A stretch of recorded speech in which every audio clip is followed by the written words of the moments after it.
हाँ तो class 11th वाले छात्र अपना आईटी रोजगार कौशल का त्रैमासिक परीक्षा का पेपर देख लीजिएगा, जिसको व्यावसायिक शिक्षा भी बोला जाता है।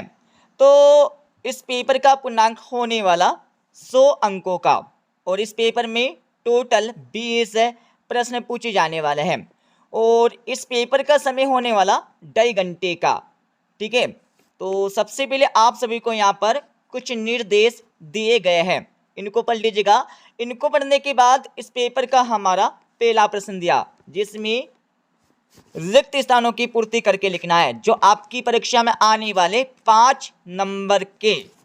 तो आपका पहला दिया है, आपके पिता की बहन आपकी क्या होगी। तो पहले में आपको लिखना होगा बुआ, बुआ आपको लिखना है। ठीक है, लिख लीजिएगा। और आपका दूसरा दिया है, आपके चाचा के बच्चे आपके होंगे।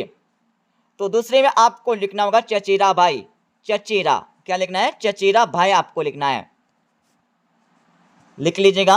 और आपका तीसरा दिया है, आपकी माता का भाई, आपकी माता का भाई आपका क्या होगा। तो तीसरे में आपको लिखना होगा मामा, क्या होगा, मामा होगा। ठीक है, तो मामा आपको लिखना होगा। चौथा आपका दिया है, आपके भाई की पत्नी आपकी क्या होगी। तो चौथी में आपको लिखना होगा भाभी, क्या लिखना है, भाभी आपको लिखना है। ठीक है, और आपका पांचवा दिया है, मेरे पिता के पिता। तो इसमें आपको लिखना होगा दादा, दादा आपको लिखना होगा, पांचवी का उत्तर। अब आप सभी दूसरा प्रश्न देख लीजिएगा, जिसमें सही विकल्प चुनकर लिखना है, जो आपकी परीक्षा में आने वाले 5 नंबर के। तो आपका पहला दिया, जब आप एक प्रस्तुति की तैयारी कर रहे हो तो आपको करना चाहिए। तो इसमें आपको लिखना होगा उपरोक्त सभी। दूसरा आपका दिया है, इनमें से कौन सा काम पर एक गैर मौखिक संचार नहीं है।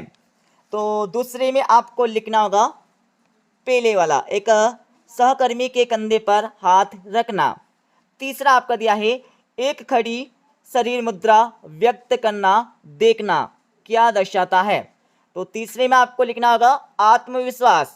चौथा देख लीजिएगा, इनमें से चेहरे की कौन सी एक अभिव्यक्ति सकारात्मक है।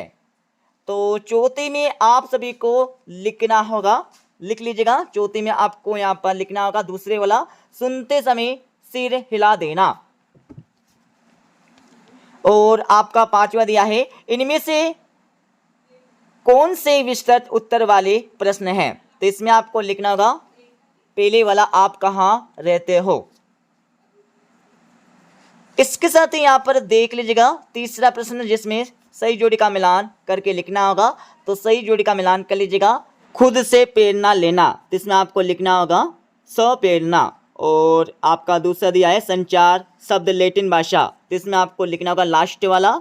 और तीसरा आपका दिया है स्थान जो अच्छी तरह से जाना जाता है। तो इसमें आपको लिखना होगा लैंड मार्क्स। और आपका चौथा दिया मुखर होना एक स्वस्थ। तो इसमें आपको लिखना होगा संचार शैली। और इसके साथ ही आपका पांचवा दिया है मिलकर कार्य करना। तो इसमें आपको लिखना होगा टीम वर्क।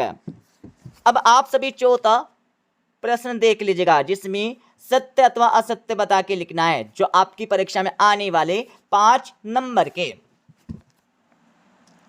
तो आपका पहला दिया है, आत्मविश्वास के साथ बोलना एक सकारात्मक सोच का परिचय। तो लगा लीजिएगा, बिल्कुल है, सत्य हो जाएगा। दूसरा आपका दिया है, हाँ या ना में उत्तर देना संक्षिप्त प्रश्न का प्रकार है। तो बिल्कुल नहीं है, असत्य हो जाएगा। तीसरा आपका दिया है, समय पर कार्य करना समय प्रबंधन का कार्य नहीं है। तो लगा लीजिएगा, तीसरा हमारा हो जाएगा यहाँ पर असत्य। और आपका यहाँ पर दिया हमारा चौथा, तो चौथा आपका बिल्कुल सत्य हो जाएगा। और पांचवा भी आपका बिल्कुल सत्य हो जाएगा। अब आप सभी 3-3 और 5-5 एंड 7-7 नंबर के प्रश्न देख लीजिएगा। आपका पांचवा प्रश्न दिया है, प्रबंधन किसे कहते हैं, इसकी परिभाषा, इसके बारे में आपको लिखना होगा। छठा आपका दिया है, अभिवादन किसे कहते हैं, इसके बारे में आपको लिखना है। और आपका सातवां दिया है, नेटवर्किंग कौशल क्या है, इसके बारे में आपको लिखना है। आठवां देख लीजिएगा। आठवें के बाद आप सभी को 9वां प्रश्न दिया है, जिसमें 10 संचार क्या है इसके बारे में आपको लिखना होगा।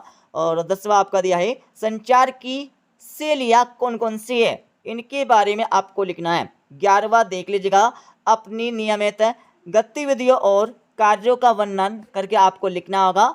और आपका 12वां दिया है मुख्य संचार के कार्य आपको लिखने हैं। अब आप सभी देख लीजिएगा 13वां प्रश्न, रुचि और क्षमताओं के बीच अंतर आपको बताकर लिखना है।